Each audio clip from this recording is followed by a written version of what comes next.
7절 말씀까지 우리 한 절씩 교독하도록 하겠습니다. 찬송하리로다. 그는 우리 주 예수 그리스도의 하나님이시요 자비의 아버지시요 모든 위로의 하나님이시며 우리의 모든 환난 중에서 우리를 위로하사 우리로 하여금 하나님께 받는 위로로서 모든 환난 중에 있는 자들을 능히 위로하게 하시는 이시로다. 그리스도의 고난이 우리에게 넘친 것 같이 우리가 받는 위로도 그리스도로 말미암아 넘치는도다. 우리가 환난 당하는 것도 너희가 위로와 구원을 받게 하려는 것이요 우리가 위로를 받는 것도 너희가 위로를 받게 하려는 것이니 이 위로가 너희 속에 역사하여 우리가 받는 것 같은 고난을 너희도 견디게 하느니라. 7절은 같이 읽죠. 너희를 위한 우리의 소망이 견고함은 너희가 고난에 참여하는 자가 된 것 같이 위로에도 그러할 줄을 알미라. 아멘. 오늘 읽은 본문 말씀을 중심으로 위로자라는 제목으로 하나님이 주시는 귀한 은혜와 그리고 위로를 함께 경험할 수 있는 귀한 시간이 됐으면 좋겠습니다. 어떤 분이 사돈으로부터 초청을 받았어요. 오랜만에 출가한 딸의 집도 방문하게 되어서 이 아버지가 굉장히 마음이 들뜨고 좋았습니다. 그리고 사돈집에 가서 모처럼 딸도 보니까 너무 좋은 거예요. 그리고 이 딸도 오랜만에 친정아버지가 왔으니까 온갖 솜씨를 발휘해서 진수성찬을 준비해서 아버지를 대접했습니다. 저녁 식사를 마치고 친정아버지가 다시 이제 본가로 돌아왔어요. 근데 어머니는 그 자리에 함께 할 수 없어서 사돈집에 딸 집에 방문하고 돌아온 이 남편에게 아내가 묻습니다. 모처럼 딸 집에 갔는데 대접은 잘 받고 오셨습니까? 라고 물었더니 묵묵부답인 거예요. 표정도 별로 그렇게 좋지 않고. 다시 묻습니다. 모처럼 아빠가 왔는데 딸이 대접을 제대로 하지 않았습니까? 라고 묻자 이 아빠가 이렇게 퉁명스럽게 대답해요. 음식은 잔뜩 차렸는데 내가 좋아하는 것은 없고 자기들만 좋아하는 것 차려놨다고. 잔뜩 차려놨는데 이가 좋지 않아서 먹지도 못하고 그래서 별로였다라고. 이 초청받은 아버지가 좋아하는 음식을 차려놓았으면 기쁘게 음식을 드셨을 텐데 제가 이 이야기를 보면서 우리 믿음 생활도 그런 것 같아요. 여러분, 우리가 하나님을 섬기고 믿음 생활을 할 때 정말 아름다운 믿음 생활은 하나님이 원하시고 하나님이 기뻐하시는 일을 하는 것. 여러분, 그게 참 믿음인 겁니다. 우리 성도님들은 하나님이 가장 기뻐하시는 일이 무엇이라고 생각하시나요? 아마 하나님이 기뻐하시는 일들이 많이 있습니다. 히브리서 11장 6절에 보면 믿음이 없이는 하나님을 기쁘시게 하지 못한다라고 이야기하죠. 그러니까 바꿔서 이야기하면 하나님은 뭐를 기뻐해요? 믿음의 사람을 기뻐하십니다. 그리고 요한복음 4장을 보면 하나님은 예배하는 자를 찾으시고 예배하는 자를 축복한다라고 말씀해요. 그런 측면에서 보면 하나님이 기뻐하시는 자는 예배하는 자, 하나님이 찾으시고 축복하는 것을 보면 하나님은 믿음으로 예배하는 자를 기뻐하시고 사랑하심을 볼 수 있습니다. 우리가 거리두기 4단계가 되면서 예배 필수 인원들 19명까지 그렇게 제한을 두어서 우리가 비대면 예배를 드린다 그렇게 이야기하는데 사실 성도님들이 교회에 와서 그 비대면이란 이야기는 가정에서 영상으로 예배를 드리니까 성도와 성도 사이에 서로 얼굴을 마주하지 못하는 거고 그리고 아마 성도님들은 지금 가정에서 설교하는 송 목사의 얼굴을 볼 거예요. 저는 여러분들의 얼굴을 볼 수 없지만 사실 하나님은 사람이 아니기 때문에 우리가 얼굴과 얼굴을 대면할 수 없습니다. 그러니까 이 비대면이라는 말은 사람과 사람 사이에 쓰는 용어이지 하나님과 우리 사이에 쓰는 용어는 아닌 것 같아요. 그러니까 지금 드리는 예배는 엄밀하게 하나님과 우리 사이는 비대면이 아니고 하나님과 우리 사이는 지금 뭐하고 예배 드려요? 대면에서 우리 마음의 눈으로 하나님을 바라보면서, 그러니까 가정에서 예배를 드리든 교회에서 예배를 드리든 우리 마음과 우리 태도는 똑같아야 됩니다. 물론 예배당에 오면 여러 가지 가정에서 드리는 것보다는 준비가 더 철저할 거예요. 그리고 예배에 더 집중할 수 있을 거고요.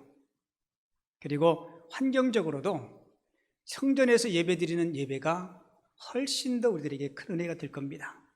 하지만 지금 상황이 그렇지 못하니까 여러분들이 가정에서 예배를 드리지만 하나님과 여러분들이 드리는 예배는 비대면 예배인가요? 아니요. 하나님과 여러분들의 심령과 심령을 마주 대하는 그런 예배임을 꼭 기억하시고 정성껏 하나님께서 여러분들의 예배를 지켜보시고 여러분들이 예배를 받으신다는 그런 마음과 믿음으로 하나님 앞에 예배할 수 있는, 그래서 하나님의 은혜를 누릴 수 있는 귀한 시간이 되어줄 수 있기를 주님의 이름으로 축원을 드립니다. 노벨 평화상 후보에 5번이나 오르고 그리고 옥수수 박사로 알려진 김순권 박사님, 우리 박사님 이야기를 좀 여러분들과 함께 좀 나누고 싶어요. 이분이 미국의 콜롬비아에 유학을 갔을 때요, 영어가 제대로 되지 않아서 공부하는 게 무척 힘들었다고 합니다. 그래서 너무 낙심이 돼서 함께 기숙사를 쓰고 있는 미국인 친구 레이턴에게 나는 영어가 도대체 되지 않아서 수업도 잘 들리지도 않고 보고서를 쓰는 것도 힘들고 그래서 공부를 그만둘 생각이라고 이야기했대요. 그러자 함께 기숙사를 쓰고 있는 미국인 친구가 이렇게 하겠대요. 미국 사람인 나도 철학이나 신학 같은 과목을 공부하기는 너무 어려운데 영어의 말도 잘 못 알아듣고 쓰기도 힘든 친구에게 얼마나 공부가 힘들겠냐고 그렇게 위로를 해주곤 했대요.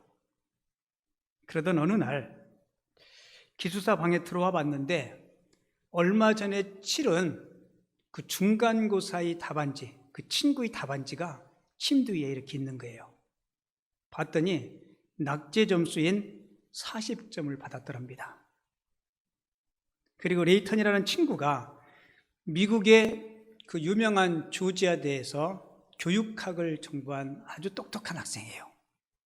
근데 40점을 맞은 것을 보면서 미국 사람인 저 친구도 공부가 이렇게 어렵구나. 하물며 한국에서 와서 영어도 잘 모르는 내가 힘든 것은 당연하지. 이런 생각이 들면서 더 열심히 공부해야 되겠다는 용기가 생겼다는 겁니다. 사실 지나고 안 이야기인데 친구였던 레이턴이 이 김순권 박사에게 용기를 주기 위해서 낙제받은 그 점수 성적표를 일부러 침대 위에 그렇게 올려놓았다고 합니다. 유명한 부흥사였고 전도자였던 빌리 그레함 목사님이 이런 말을 했어요.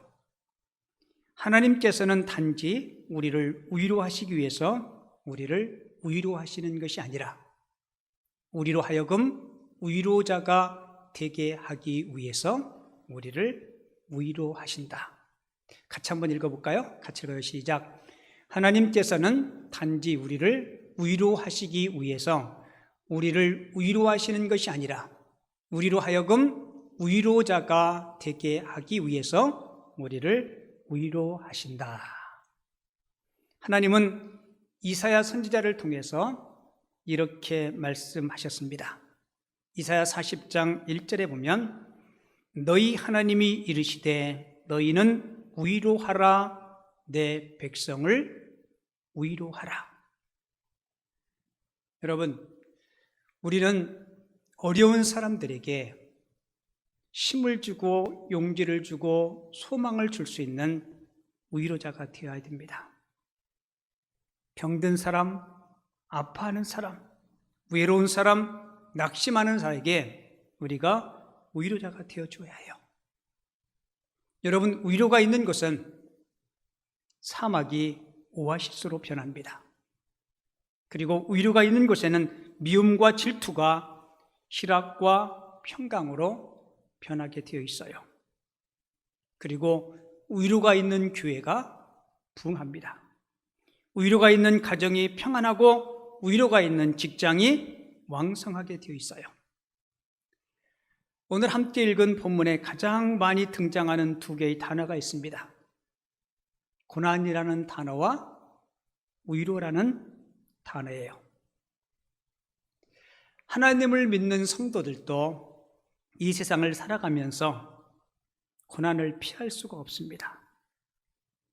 그런데 우리가 고난을 직면할 때 우리는 동시에 하늘의 위로를 기대할 수 있다는 겁니다. 오늘 함께 읽은 본문은요, 고린도 교회에 보내는 사도 바울이 보낸 편지인데요, 이 편지의 내용은 사도 바울 자신의 경험담이기도 해요. 여러분도 잘 알다시피 바울은 복음을 전하면서 엄청나게 많은 환난과 고난과 역경과 아픔을 경험하죠. 그럼에도 불구하고 바울이 그런 어려운, 입에 담기 어려울 정도의 어려움 속에서도 그가 복음 전도 사역에 승리할 수 있었던 것은 고난을 뛰어넘는 예수 그리스도의 위로가 바울에게 있었기 때문에 그렇다는 거예요. 오늘 보면 8절, 9절, 10절을 보면 바울에게 어떤 어려움이 있었는지 성경은 이렇게 소개해요. 힘에 겹도록 심한 고난을 당하여 살 소망까지 끊어졌다. 9절에 보면 우리는 우리 자신이 사형 선고를 받은 줄을 알았다라고 이야기하죠. 살 소망까지 끊어지고 심지어 사형 선고를 받을 것 같은 그런 위기 속에서 10절을 보면 이렇게 기록하고 있어요. 그가, 주님이 이같이 큰 사망에서 우리를 뭐 했어요? 건지셨고 또 건지실 것이며 이후에도 건지시기를 그에게 바라노라. 자, 여러분, 이 10절 말씀을 잘 보면 바울은 지난 과거에 힘들고 어려울 때 하나님이 건져주심을 경험했습니다. 그렇죠? 우리를 건지셨고 그리고 또 건지실 것이며, 이것은 현재의 삶 속에서도 어떤 고난, 환난, 역경이 있다 할지라도 하나님은 지금 나의 삶의 어려움 속에서 나를 위로하시고 구해 주실 것이다. 그리고 또 바울이 바라는 건 뭐예요? 이후에도 건지시기를 바라노라. 그러니까 과거, 현재, 미래, 우리의 삶의 모든 전 영역에서 하나님은 우리를 보호하시고 우리를 건지시고 우리를 위로하시고 우리를 역경 속에서 세워주시는 하나님이시라는 거예요. 바울은 더 나아가서 이 편지를 통해서 교회는 위로의 공동체이어야 한다고 가르쳐주고 있습니다. 교회가 무슨 공동체가 되어야 한다고요? 위로의 공동체. 저는 우리 김포 남연교회가 정말 위로의 공동체가 되기를 소망합니다. 낙심하고 힘든 자들이 교회에 와서 주님을 통해서, 그리고 때로는 우리 사역자들을 통해서, 장로님들을 통해서, 목자들을 통해서, 성도들을 통해서, 옥수수 박사님이 기숙사에서 힘들고 어려울 때 미국인 친구를 통해서 위로를 경험했던 것 같이 우리 김포 남연교회가 하나님 보시기에 아름다운 그런 위로의 공동체가 되어줄 수 있기를 주님의 이름으로 축원을 드립니다. 자, 그러면 고난 중에 우리가 위로를 받을 수 있는 근거가 무엇일까? 제가 세 가지를 말씀드릴 텐데요. 그 첫 번째로는 고난에는 목적이 있다는 거예요. 고난에는 이유가 있다는 사실을 우리가 알아야 합니다. 하나님께서 우리들에게 고난을 허용하실 때는 반드시 거기에는 이유가 있어요. 오늘 본문에도 바울은 성도들의 삶에 고난을 허용하시는 이유를 이렇게 말씀하고 있죠. 4절에 보면 우리의 모든 환난 중에서 우리를 위로하사 우리로 하여금 하나님께 받은 위로로서 모든 환난 중에 있는 자들을 능히 위로하게 하시는 이시로다라고 말씀하고 있죠. 그러니까 빌리그리암 목사님이 한 그 말이 바로 오늘 본문 4절 말씀을 인용한 거예요.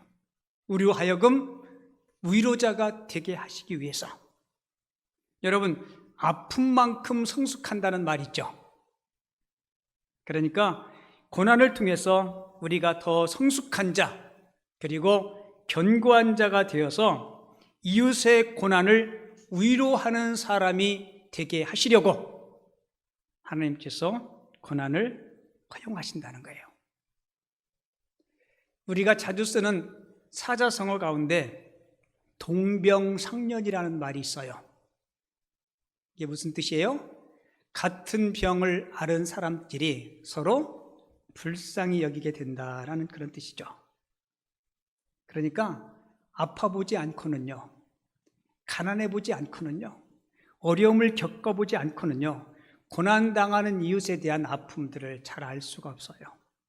내가 아파봐야, 내가 고난을 겪어봐야 지금 아파하는 이웃들에 대해서 더 많은 관심과 사랑을 가질 수가 있다는 겁니다. 옛날 영국 빅토리아 여왕 시절에 있었던 한 이야기인데요. 이 여왕 밑에 신하 한 사람이 있었는데요. 이 신하 한 사람이 애타게 아이를 기다리는 거예요. 그래서 어렵게 임신을 했습니다. 근데 어렵게 아이를 가졌는데 이 아이가 유산이 된 거예요. 유산을 경험한 후에 이 신하의 아내가 삶의 의욕을 잃고요, 심지어 들려오는 이야기는 스스로가 생을 포기하려고 그런 마음까지 갖고 있다는 겁니다.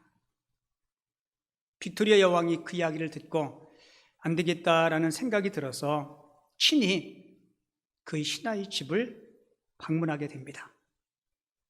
근데 놀라운 것은요, 이 여왕이 그 집을 방문한 이후에 그 여인이 놀랍게 회복됐다는 거예요. 그 사람들이 궁금하잖아요. 그래서 그녀에게 묻기를, 여왕님이 오셔서 무슨 말을 했기에 그렇게 아름다운 회복이 있었냐고. 그 여인이 이렇게 합니다. 여왕님이 저희 집에 오셔서 제 손을 꼭 잡고 이렇게 말해 주셨어요. 당신의 마음이 어떤지 내가 알아요. 당신의 마음이 어떤지, 당신의 마음이 얼마나 아픈지 내가 알아요. 그 말 한마디가 전부였어요. 사실 여왕도 얼마 전에 유산을 경험한 일이 있었다고 합니다. 그러니까 그 유산을 경험한 그 아픔이 얼마나 큰지 알기에 그 신하의 아내에게 찾아와서 당신의 마음이 얼마나 아픈지 내가 알아요. 그러면서 그 신하의 아내가 그렇게 이야기해요. 여왕님이 제 손을 잡고 있는 순간, 이 고난과 이 아픔은 나만이 겪는 고난이 아니라는 사실을 알게 되었어요. 그리고 그 순간 제 마음에 있는 모든 고통과 무거운 짐들이 눈 녹듯이 녹아나갔습니다. 여러분, 이게 바로 위로의 능력인 것입니다. 주님께서 우리에게 고난을 허용하신 이유가 뭐라고요? 고난받는 이들의 위로자가 되게 하시기 위하는 사실을 여러분들이 꼭 기억하시기 바랍니다. 그래서 고난과 아픔이 고난과 아픔으로 끝나면 안 돼요. 이 고난과 아픔을 더욱더 여러분들이 인격과 신앙에 성숙하고 또한 아파하는 그 누군가에게 위로하고 격려할 수 있는 위로자들이 되어줄 수 있는 하나님의 사람들이 꼭 되어줄 수 있기를 주님의 이름으로 축원을 드립니다. 그리고 고난 중에도 위로를 받을 수 있는 두 번째 이유는 위로의 주님을 바라볼 수 있기 때문이에요.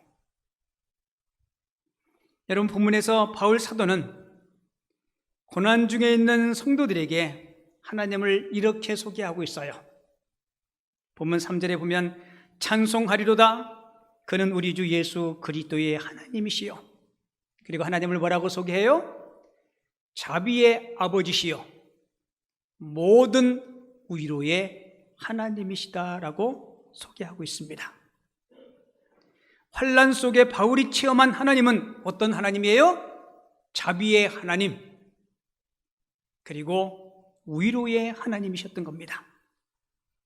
자, 3절을 잘 보면 자비라는 말이 우리 성경에는 단수로 기록되어 있는데요, 원래 원문은 복수로 기록되어 있습니다.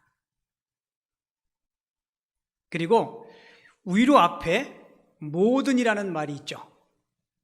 그러니까 이게 무슨 의미냐면 하나님은 우리가 경험하는 온갖 아픔, 온갖 사건, 온갖 상황들 속에서도 자비들을 베풀어 주시는 아버지, 그리고 온갖 상황, 온갖 아픔, 어려움 속에서 우리를 위로하시는 하나님이시라는 거예요. 그러니까 어느 특정한 환경과 영역에서만 우리를 위로하시는 것이 아니라 인생의 모든 삶의 전 영역에서 우리를 위로하시고 우리에게 자비를 베풀어 주시는 하나님이시라는 겁니다. 그러니까 고난의 밤이 아무리 어둡고 고통의 무게가 아무리 견디기 힘든 것이어도 성경은 뭐라고 얘기해요? 고난의 한밤중에도 위로의 주님을 바라볼 수 있기 때문에 우리는 힘과 용기를 얻을 수 있다는 겁니다. 코로나19가 발병하고 중국 우한에서부터 시작됐다. 그게 사실인지 아닌지는 모르겠지만 처음 우리가 그 소식을 접했을 때 한두 달 길어봤자 서너 달 지나고 나면 끝나겠지 이렇게 생각했는데요, 벌써 2020년도, 2021년도 햇수로 지금 2해가 지났어요. 제가 가만히 코로나19를 생각하다가 이 생각이 번뜩 들어요. 여러분, 전문대학은 2년제 전문대학이 있잖아요, 그죠? 2020년도에 학교 입학한 학생들은 2021년도 올해 지나면 이제 내년 2월에 졸업하는데 학교를 한 번도 안 가고 대학 졸업해요. 내가 그 생각을 하면서 마음이 너무 아픈 거예요.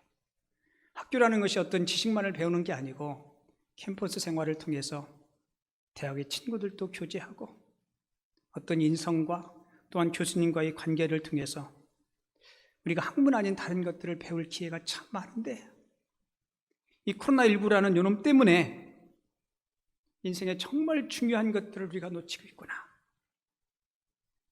하지만 여러분, 아무리 코로나19의 깊은 밤이라 할지라도 위로의 주님이 저와 여러분들이 위로자가 되심을 꼭 기억하시고 낙심하지 마시기 바랍니다.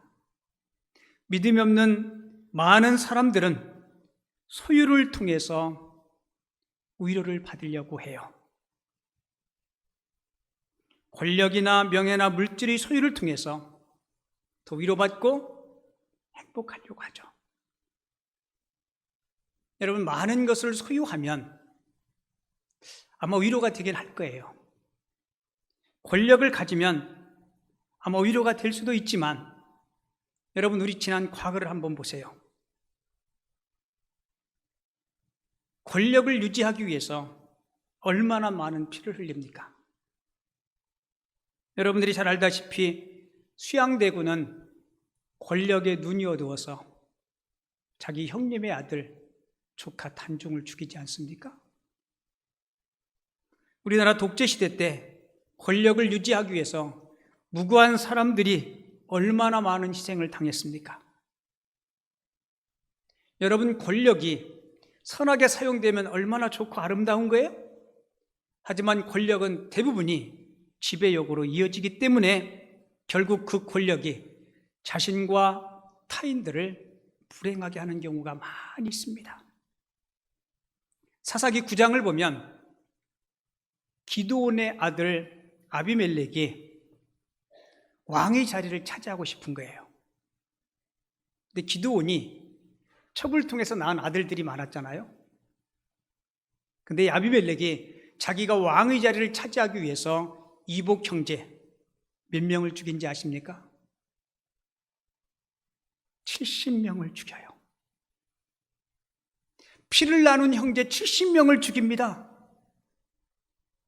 그리고 왕의 자리에 차지했는데 여러분, 아비멜렉이 행복했을까요?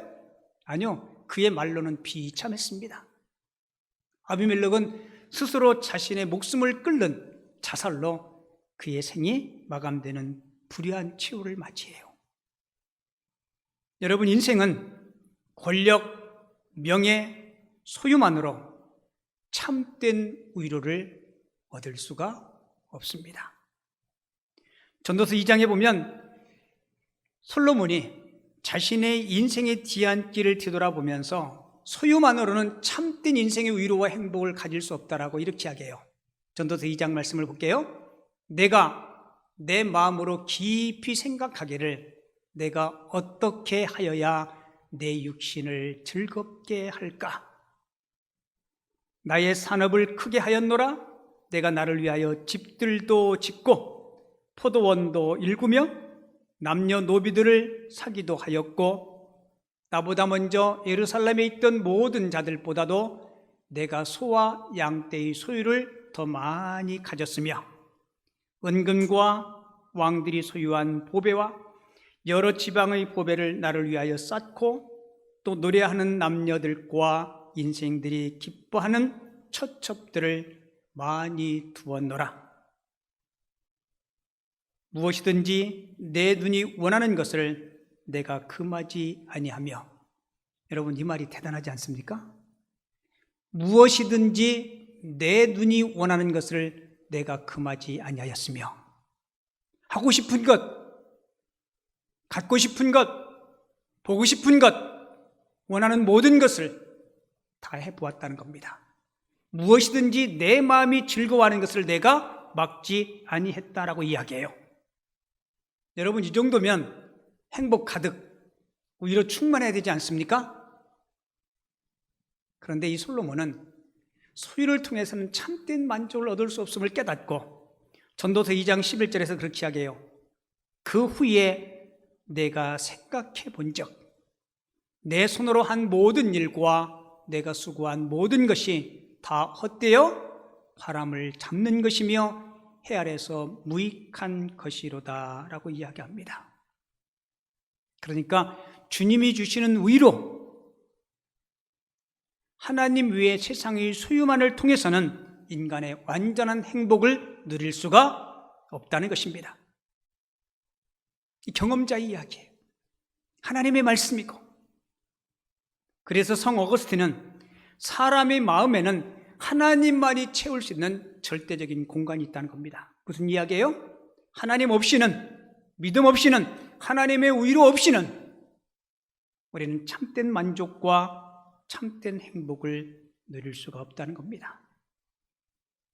오늘 본문에 가장 빈번하게 등장하는 단어가 위로라는 단어예요. 위로. 여러분, 위로는 위로부터 내려옵니다.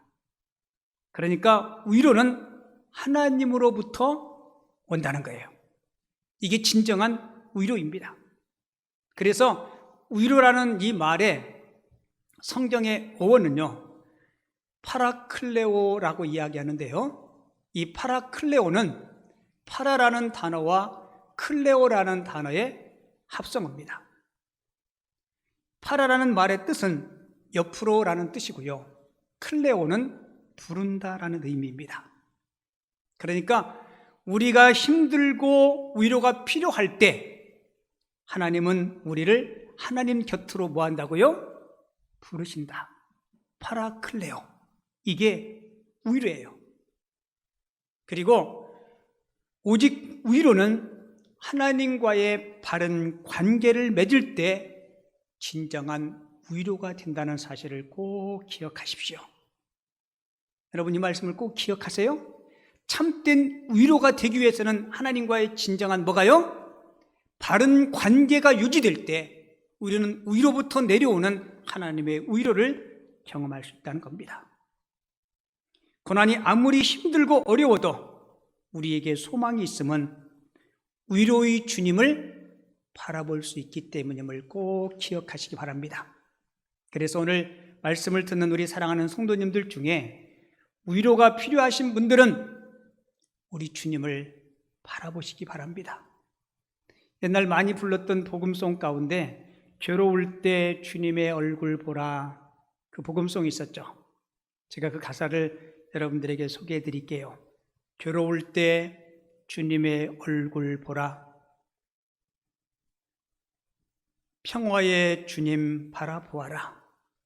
자, 여러분, 이 가사에 보면 보라, 바라보라는 말이 계속 반복돼요. 세상에서 시달린 친구들아, 위로의 주님을 뭐하라고요? 바라보아라. 눈을 들어 주님을 뭐하라고요? 보라는 거예요. 눈을 들어 주를 보라. 내 모든 염려 주께 맡겨라. 슬플 때에 주님의 얼굴을 보라. 사랑의 주님이 안식 주리라. 여러분, 분명한 사실은 하나님은 우리의 고통을 마치 부모가 아파하는 자식을 바라보는 마음으로 하나님은 우리 고통을 바라보신다는 겁니다. 그리고 우리 하나님은 이미 우리 인생들이 겪어야 될 모든 아픔과 고통을 친히 경험하신 분이세요. 여러분들이 잘 아는 그리스도의 십자가의 사건을 통해서 우리 주님은 우리 인생들의 질고와 우리 인생들의 아픔과 우리 인생들의 어려움들을 친히 경험하신 분입니다. 그렇기 때문에 우리 인생들이 왜 아파하는지, 그 아픔의 정도가 얼마나 큰지 주님은 아시기에 우리가 힘들고 어려울 때 우리 곁에 다가오셔서 위로하시는 그 주님. 그래서 여러분, 힘들고 어려울 때 세상 것들에게서 방법도 우리가 찾아야 되겠지만 먼저 우리 주님을 바라보고 주님의 위로를 경험할 수 있는 하나님의 사람들이 꼭 되어줄 수 있기를 주님의 이름으로 축원을 드립니다. 그리고 마지막 세 번째, 고난 중에도 위로받을 수 있는 것은요, 함께하는 공동체가 있기 때문입니다. 여러분, 기쁨은 나누면 배가 되고 고난은 나누면 반감한다 하죠? 이게 바로 공동체의 축복입니다. 저는 우리 김포남현교회가, 그리고 우리 김포남현교회 성도님들이 가정과 우리 교회가 서두에도 말씀했듯이 이런 공동체가 됐으면 좋겠습니다. 낙심한 자, 힘든 자, 병든 자, 실패한 자, 이런 사람들이 교회에 와서 힘을 얻고 용기를 얻고 새롭게 힘있게 힘찬 세상에 용기 있는 발걸음을 내디딜 수 있는 그런 아름다운 공동체가 됐으면 좋겠습니다. 여러분, 오늘 본문 말씀을 쭉 보면 계속 반복되는 단어들이 많았다 그랬죠, 그죠? 그 중에 하나가 뭐예요? 위로, 환난. 근데 제일 많이 등장하는 단어가 뭔지 아십니까? 우리라는 단어예요, 우리. 본문에 보면 찬송하리로다 그는 우리 주 예수 그리스도의 하나님, 우리를 위로하사 우리를 모든 환난에서 우리가 받는 위로로, 계속 우리라는 말이 계속 반복돼요. 여러분, 하나님이 우리를 신앙생활할 때 이렇게 교회 공동체를 통해서 신앙생활하게 한 이유는요, 하나님의 위로를 직접 받을 수도 있지만 교회 공동체를 통해서 직접적으로 경험하기 위해서 하나님이 공동체를 허락해 주신 거예요.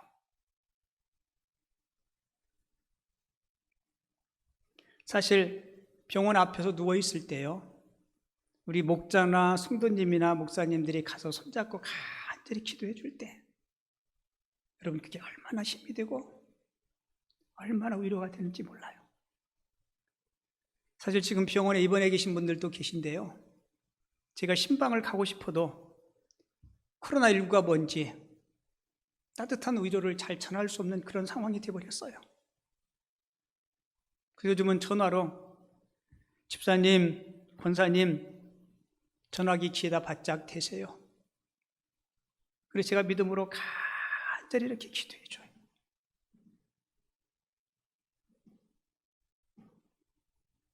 지난 이야기 좀 하고 설교 마칠게요. 우리 김포 남현교회가 이쪽으로 이사 온 지 2013년도에 왔으니까 이제 7년, 8년 차 맞이하네요. 그죠? 어쩌면 제 생애 가운데 가장 결정하기 힘들 때가 그때였던 것 같아요. 과연 이쪽으로 갈까 말까? 왜냐면 여러분들도 다 아시지만 그때 사실 여러 가지 우리가 부담해야 될 것들이 많았잖아요. 솔직히 제 개인적으로는 교회를 개척할 때부터 갈 건지 안 갈 건지 그때 그 생각과 그때 그 고민이 훨씬 더 깊었어요. 왜냐하면 자칫 잘못하다 보면 지금까지 쌓아온 우리 공동체가 와해될 수 있는 그런 위험성도 있고요.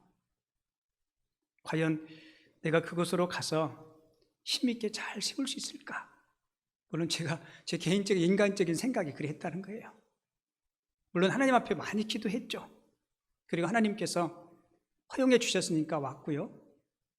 근데 그때 되게 많이 제가 위로가 되고 힘이 될 수 있었던 게 뭔지 아세요?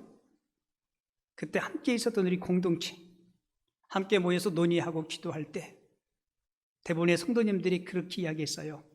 목사님, 같이 가요. 목사님 개척하실 때는 목사님 가정 혼자만 했는데 지금은 우리가 있잖아요. 우리 함께 해요. 그 말씀들을 하시는데 그게 얼마나 위로가 되고 얼마나 힘이 되는지. 그래, 할 수 있겠다.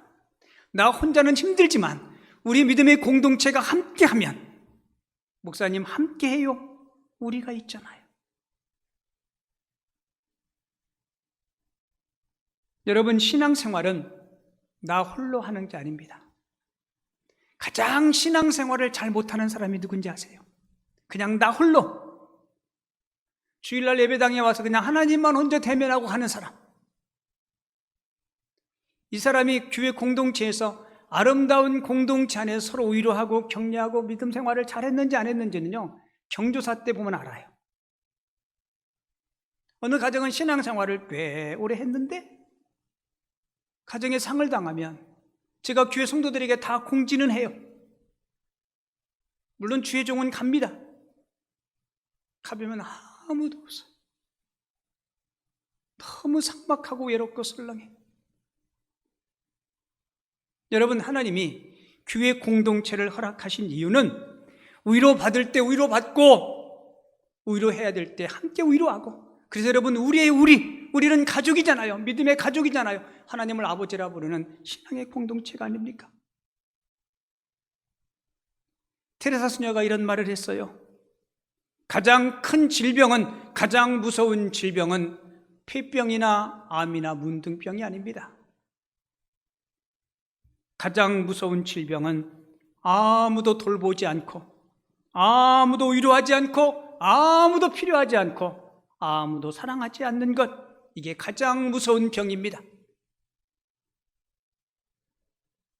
세상에는 먹을 것이 없어서, 빵이 없어서 죽어가는 사람도 많지만 작은 사랑이 없어서 죽어가는 사람이 더 많습니다라고 이야기했대요. 여러분, 고난과 역경이 없는 사람은 없어요. 하지만 하나님 우리에게 고난을 허용하시는 이유가 뭐라고요? 고난을 통해서 더 성숙하고 위로부터 내려오는 주님의 위로를 통해서 누군가의 위로자가 되라고 주님이 고난을 허용하신 거고요. 또 어떤 고난의 역경이 있을 때 파라클레오, 힘들고 어려울 때 주님을 바라보는 그들을 곁에 부르시는 그 주님의 위로로 힘있게 일어서고 아름다운 신앙의 공동체 안에서 서로 위로하고 서로 격려해서 힘있게 이 어려움들을 잘 극복해 나갈 수 있는 아름다운 믿음의 공동체, 그리고 성도님들이 되어줄 수 있기를 주님의 이름으로 축원을 드립니다.